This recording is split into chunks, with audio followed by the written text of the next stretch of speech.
My name is Wenrich. I'm a certified financial planner professional and author of the book, Teaching Kids to Buy Stocks, Stories and Lessons for Grown-ups. Today we're going to talk about one of my favorite topics, the stock market. It's important to note that there's more than just the stock market out there. There's a lot of markets. There's the bond market, there's the real estate market, the currency market, the commodities market. I could go on and on. But today we're going to focus on the stock market. I've been in the investment business for 19 years, but I actually became interested in the markets in 7th grade thanks to a wonderful group of teachers and professionals where I grew up in rural Kansas.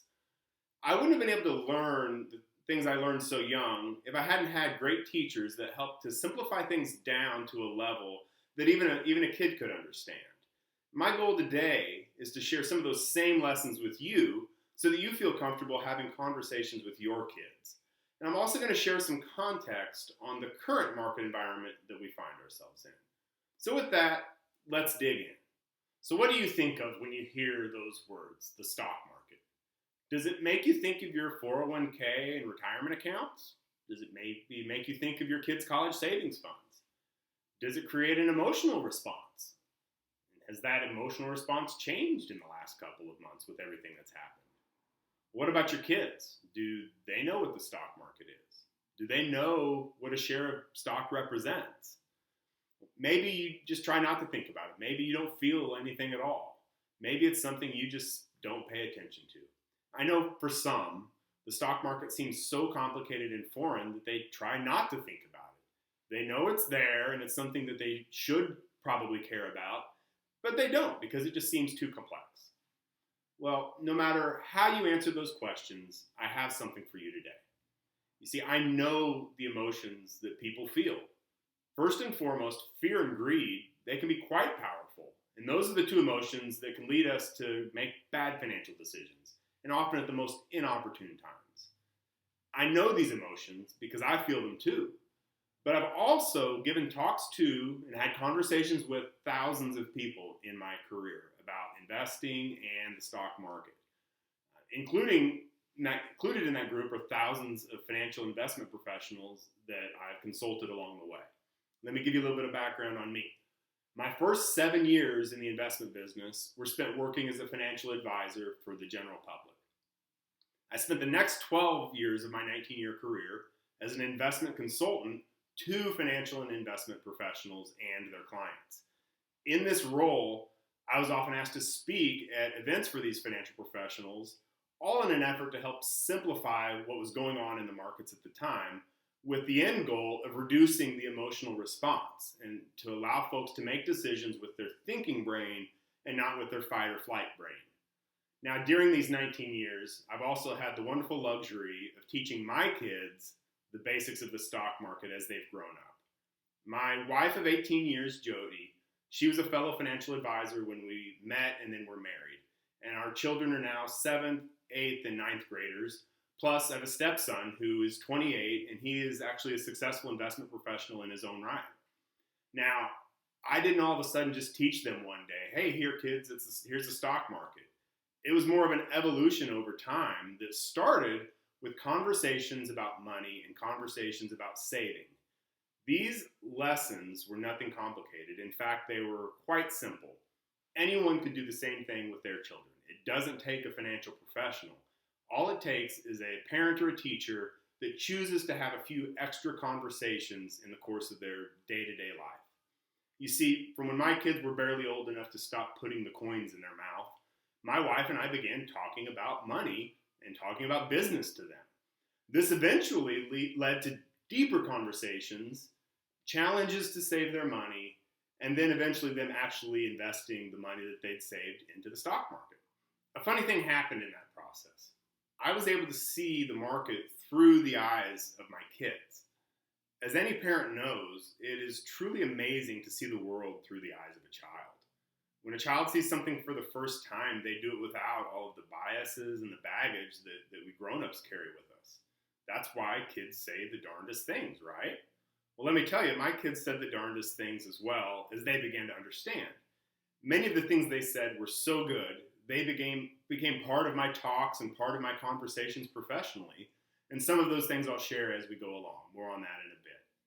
For the next few minutes, I'm going to share with you a few things. First, I'll share how I was able to help my children, beginning when they were young, to understand the value of money, how we challenged them to save, and how we used our everyday conversations as a springboard to lessons about investing, lessons about buying stocks in the stock market, and other things. You may find that you can follow these same steps with your kids. Even if you don't feel qualified to teach them about the stock market, you're qualified. You'll be surprised at what you already know. Second, I'm going to share some of the stories and lessons that I've helped teach both financial advisors and then their clients the basics of investing and the basics of the stock market. And the third thing I'm going to try to do today is give you some perspective on the current market environment that we find ourselves in. Some things to think about as you consider your own retirement and education investments. So here goes. How do you raise kids that make good financial decisions? Well, talk to them about money. And once a child realizes that you can trade these coins and bills in for candy and toys, they want to make that happen as quickly as possible, right? Well, my kids were no different. My wife and I, we are believers in chores and believers in allowance, and we began making them work for their money early on. But we also challenged them to save their money, and we did that by giving them an incentive to do so. It became known as the $500 challenge. We told them, if you can save $500, then we'll match it. Now, they were pretty young, and it took them a little while for them to save that much money, but they did it. And what's better is they not only looked to save their birthday and their holiday money and their allowances, but they also looked for ways to make additional money as a result of the challenge. It made them a little bit more entrepreneurial, a little bit more inclined to help with extra chores if that meant they could get a little bit of extra money. I've heard of other parents doing similar things, but in different ways. Some parents will maybe challenge their children over their summer vacation. See if you can save $50. See if you can save $100. But the point is to talk to them about saving cash and teach them the self-discipline necessary to do so. You see, if we as parents don't teach them that self-discipline, then who will? Most of us aren't just naturally wired to be savers, especially when you look at how we're all bombarded with marketing and advertising. And this marketing and advertising, it's scientifically designed to make us want to fork over our hard-earned dollars for whatever it is. Now, our family's $500 challenge turned out to be a bit of a bait and switch. We eventually told the kids that they weren't going to just get $500 free dollars to blow on whatever they wanted. Instead, they were going to use that money to buy a stock or two. It took them long enough to save that we were able to fit in the lessons necessary for them to understand what that meant by the time that they had the money. We were also naturally teaching them one of the most important rules of investing as a part of this process. Lesson number 1, don't invest until you've saved an ample amount of cash first. Too often, I see grown-ups asking me about what stocks should I buy or what should I do to begin investing before they've really saved enough cash in an emergency fund. Sometimes folks are in a bit of a tight situation financially, and they're tempted to want to buy stocks because they think if I can make some money on this stock, it'll relieve that tightness. But that's a very dangerous frame of mind and dangerous behavior. You see, the only guarantee in investing is that the prices are going to fluctuate. And if you don't have a strong cash reserve, you may be forced to sell your investments at an inopportune time to do so just because of life. There's a saying from author Jane Bryant Quinn: the shortest period of time lies between the minute you put some money away for a rainy day and the unexpected arrival of rain. So back to the kids and back to talking to them about stocks. You see, the stock market can seem like this big, mysterious thing, but really, it's just a collection of companies. Some of those companies are good, some not so good. But it's a market of stocks, if you will, not just the stock market. And it's important to understand, stocks are businesses. We all visit businesses, or at least we used to, as part of our everyday life. And we often do this with our kids. Why not use this as an opportunity to not just talk about money and how much things cost, which are very important things to talk about if you're not already, but also talk about the business that you're supporting. Whether you're at the grocery store, at a restaurant, or if you're taking your child to spend their own money, talk about the businesses associated with that. Explain how the store you're at makes money. Talk about the product that you're purchasing and how that company makes money. You see, these conversations not only lead you to discussions about stocks and the stock market, if you do it right, but they help your child view the world from the eyes of the business owner and not just the eyes of the customer. It also makes them a more prudent and a better consumer and more likely to pay attention to things and pay attention to when they may be getting a good deal or a bad deal. Now, at some point in the conversation, depending on how old the kids are and how well they understand things, explain that some of these companies that we're visiting, some of these companies that we're talking about, they're available for anyone to purchase as an owner. You can actually own the company. Now, some companies are private and some companies are what we call publicly traded, meaning you can actually become one of the partial owners of that company by buying their stock. Now, not every business is a good one. We've all had experiences with a product or service that didn't meet our expectations. And the same is true with the stock market. Not every stock is worth owning. What you want to do, you want to look for businesses that even a kid will say, man, I wish I owned that company.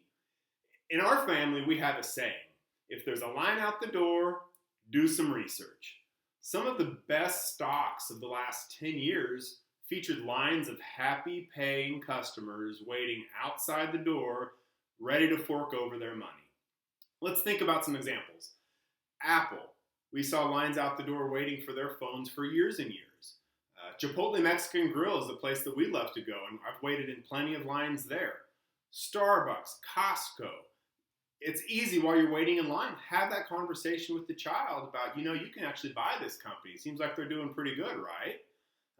Even Amazon is an example. Now, Amazon obviously didn't have lines of customers waiting out their doors because they don't have retail doors. But I know when I came home from work, a lot of times I saw a line of boxes waiting for me to get into the recycle bin. It's another good example. Hey, there's a pretty good business going on here. Now, I'm not suggesting that this is some sort of foolproof method to buying stocks, but it's a good start. Look for things that you know, look for businesses that you know are good, and then do your research from there. As our kids began to learn about money and they began to spend the money that they had saved or that they were given as gifts, they became better consumers as well. One of our early experiences was with the toy store Toys R Us. When the kids were very young, they used to love going to Toys R Us to see all the cool new toys. Well, once they began spending their own money, their opinions changed. They realized that they could stretch their dollars a little bit further by being price conscious. It didn't take a math whiz for them to realize that $25 at Toys R Us didn't quite go as far as $25 at Walmart or Target. It wasn't a shock for my children, who were really not very old at the time, to discover that their old toddler stomping grounds was shutting its doors and going out of business. Now, don't get me wrong, I'm not suggesting that price is the only thing that matters as a consumer. There are many locally owned stores that may not offer the best deal compared to a chain, but we shop there anyway because we want to see our local businesses survive. But the point is, have the conversations with your kids and have them early and often so that they understand how we vote with our dollars. The point in telling you this is simple. Stocks follow earnings. It's a phrase I've become known for. Let me put it another way. Stock prices tend to follow the same path as a company's projected profits. If a company's profits are heading higher, expect that the stock price is going to follow a similar path. Maybe it won't follow it every day, week, month, or even every year, but over any longer term time frame, companies that continuously grow their sales and continuously grow their profits, they're going to tend to see their stock price grow as well. But keep in mind, not every company has just limitless growth. There are companies that are fads and they may seem hotter than an Arizona sidewalk for a little bit, only to see that fad fade as well as the stock price fade.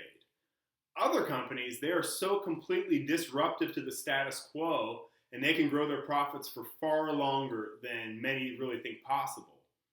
In addition, as companies grow, they may begin to pay out some of their profits in the form of cash to their shareholders. Your larger, your older companies, a lot of them pay out cash to their shareholders in what's known as a dividend. When my oldest son, Max, discovered that after he'd bought some Apple stock, he started to see the dividend come in. And he says, wow, that's pretty cool. I've got cash coming into the account that I'll be able to do something with. He says, maybe if I just keep buying shares, when I'm old like you, Dad, I can let those shares pay my income and I won't have to work all the time like you do. Wiser words have never been said. So, another favorite saying of mine comes from economist John Keynes. He says, when the facts change, I change my mind. What do you do, sir? One of the biggest barriers to both intellectual growth and investment growth is anchoring your mind to a fixed opinion or a fixed data point. It's okay to be wrong. We're all going to be wrong quite often over the course of our lives, and including when investing. It is dangerous and unhealthy to be unable to admit as much, or to be too stubborn to admit that maybe we missed something, maybe we got something wrong. So don't let your ego get in the way of making smart choices. When the facts change, it's okay to change your mind. The world is always changing. We're always learning new things. And it's important to try to keep our eyes wide open as to how we might be misinterpreting reality. That brings us to today, and the current situation regarding the coronavirus and the impact on the economy, and therefore the impact that we've seen on the stock market. If there's one thing that the stock market does not like, it's uncertainty. As I mentioned, stocks follow earnings, and right now the picture for corporate earnings is uncertain as at any time since the 9/11 attacks. It's very hard, if not impossible, to value a company or the basket of companies that encompass the entire market when we don't know when the customers will return. That's why you're seeing such violent swings both up and down over the last couple months. Anyone that tells you that they are certain what will happen is certainly guessing, and that myself included. Now, I'm very confident that eventually we will get through this season that we're in. We will return to some level of normal, even if it doesn't look exactly the same way as before. The history of our country, the history of our society, and our species is one of overcoming adversity and returning stronger than before. But as always, the timing is the greatest variable. So what's an investor to do? What do you do if you've seen your retirement funds or college funds severely impacted by the decline in the stock market? While everyone's situation is different and personal, let me share some perspective. First off, as mentioned previously, your first investment should always be your emergency fund. You should strive to save at least 3 to 6 months of your living expenses in a cash reserve. Now, this may seem like a lot of money, but that's the point. And this current situation has certainly highlighted the fact that we don't know when things will change for better or for worse. And we might need to rely on those dollars to get us through a storm. So again, your first investment should be in your emergency fund. I understand that many folks get a match on their 401k. And I don't want to see you forgo that free money, but that's not a reason to forgo your cash reserve either. It's imperative to find a way to budget yourself to be able to take advantage of that free money, but to also build up your emergency reserve. And I'm not saying it's easy, but paying taxes and penalties to pull money from a 401k in an emergency, that's almost as inefficient as leaving the free money on the table. Second, understand that money in the market is money at risk. When choosing your allocations within your retirement plans or your college plans, know that you have more than just stock market options within your plan. And some of those stock market options might be more risky than others.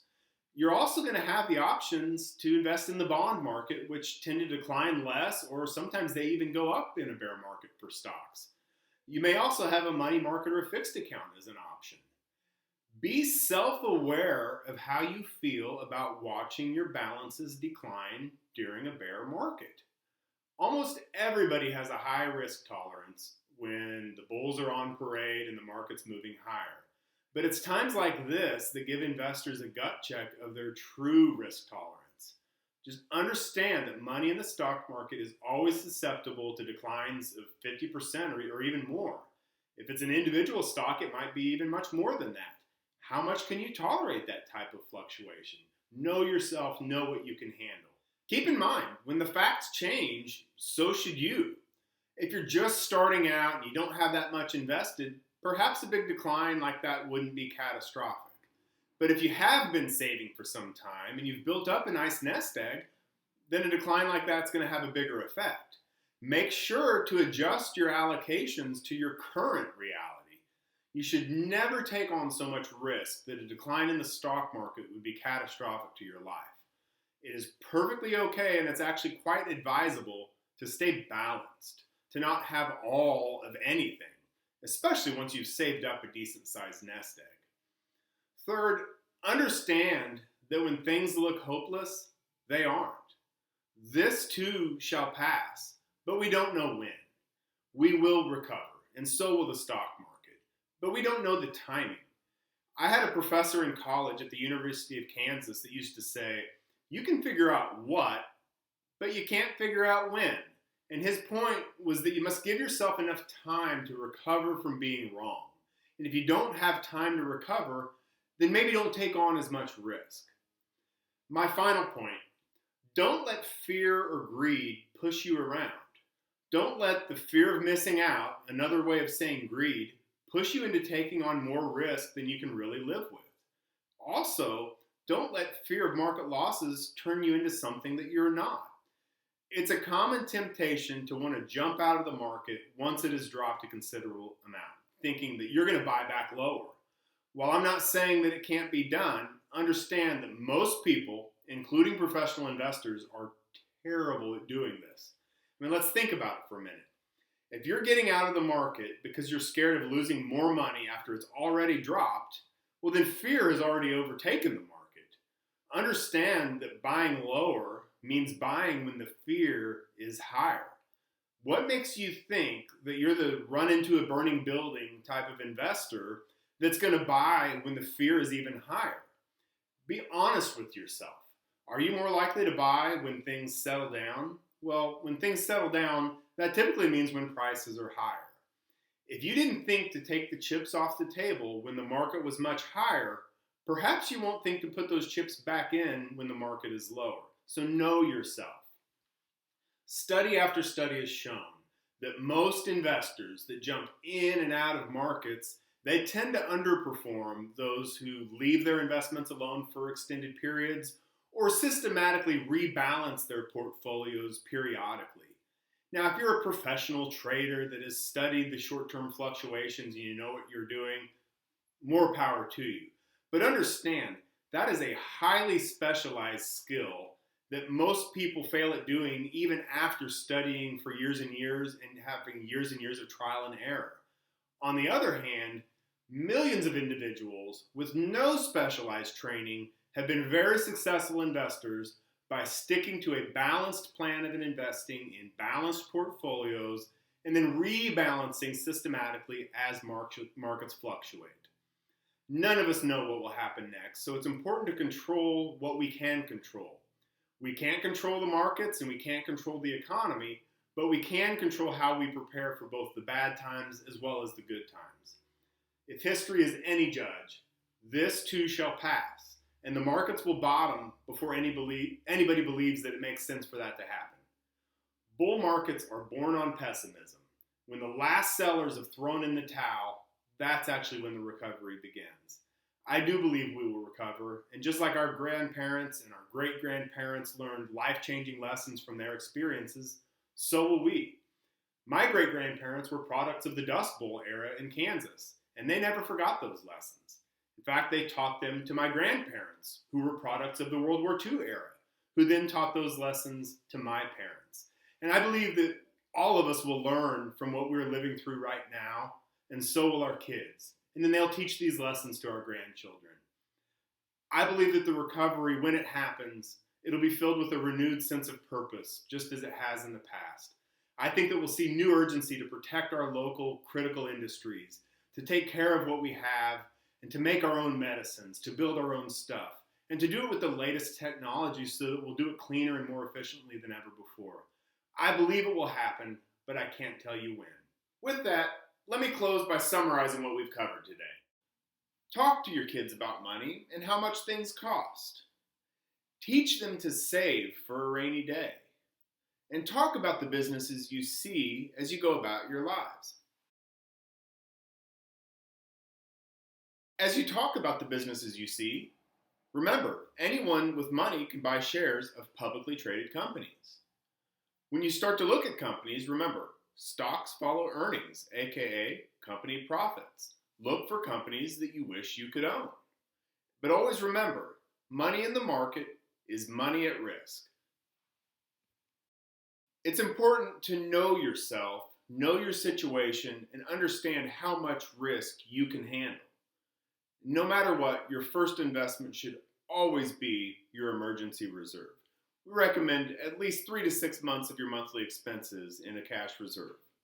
And no matter what, don't let fear or greed push you into decisions that you'd rather not make. Thank you so much for listening to me today. If you have questions, feel free to reach out to me at jj@teachingkidstobustocks.com. Thank you so much.